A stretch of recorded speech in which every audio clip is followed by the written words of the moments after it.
الحمدللہ وحدہ والصلاۃ والسلام علی من لا نبی بعدہ اما بعد۔ ناظرین کرام، نبی اکرم صلی اللہ علیہ وسلم کی عمر جب 15 سال کی ہوئی تو جنگ فجار پیش آئی۔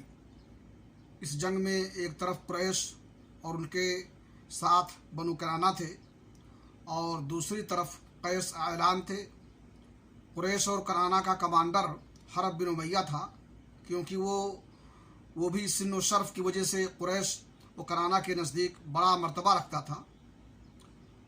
پہلے پہر کنانہ پر قیس کا پلہ بھاری تھا، لیکن دوپہر ہوتے ہوتے قیس پر کنانہ کا پلہ بھاری ہو گیا۔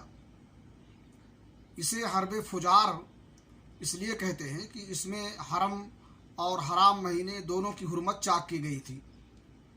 اس جنگ میں نبی اکرم صلی اللہ علیہ وسلم بھی شریک تھے اور آپ بھی موجود تھے، اور اپنے چچاؤں کو تیر تھماتے تھے اور انہیں تیر دیتے تھے۔